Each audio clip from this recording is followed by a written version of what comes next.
کہیں نخل مرقد کی چھاؤں میں سجدے، کہیں مرنے والوں کے پاؤں میں سجدے، کہیں نخل مرقد کی چھاؤں میں سجدے، کہیں مرنے والوں کے پاؤں میں سجدے، اشاروں میں سجدے نگاہوں میں سجدے، اشاروں میں سجدے نگاہوں میں سجدے، یہاں اور وہاں خانقاہوں میں سجدے۔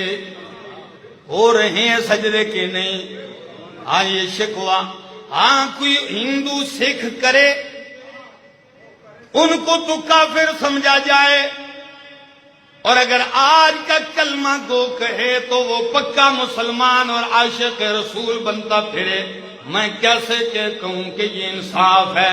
نہ میرا دوست، میری بات سن، شاعر کہتا ہے شکوہ کیا ہے، کرے غیر اگر بت کی پوجا تو کافر، کرے غیر اگر بت کی پوجا تو کافر، جو ٹھہرائے بیٹا خدا کا تو کافر، جو کہ آگ پر بہر سجدہ تو کافر، کواکب میں مانے کرشمہ تو کافر، مگر مومنوں پر کشادہ ہے راہیں، پرستش کریں شوق سے جس کی چاہیں، نبی کو جو چاہیں خدا کر دکھائیں، نبی کو جو چاہیں خدا کر دکھائیں، اماموں کا رتبہ نبی سے بڑھائیں، مزاروں پہ دن رات نظریں چڑھائیں، مزاروں پہ دن رات نظریں چڑھائیں، شہیدوں سے جا جا کے مانگیں دعائیں۔ یہ سارا کچھ کرنے کے باوجود بھی شاعر کہتا ہے نہ توحید میں کچھ خلل اس سے آئے، نہ توحید میں کچھ خلل اس سے آئے، نہ اسلام بگڑے نہ ایمان جائے۔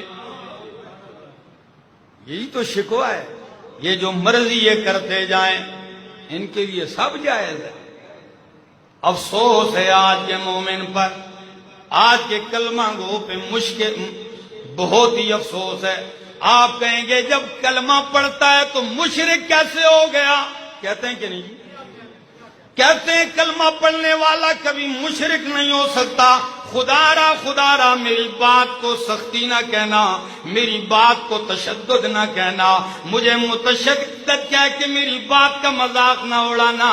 آپ کو خدا کا واسطہ دے کے کہتا ہوں جواب دیجئے، اگر کلمہ پڑھنے والا چوری کرے تو چور ہوتا کہ نہیں؟ کلمہ پڑھنے والا ڈاکہ کرے تو ڈاکو بن جاتا ہے، کلمہ گو اگر قتل کرے تو قاتل بن جاتا ہے، کلمہ گو اگر زنا کرے تو زانی بن جاتا ہے، اگر کلمہ گو شرک کرے گا تو مشرک کیوں نہیں بنے گا؟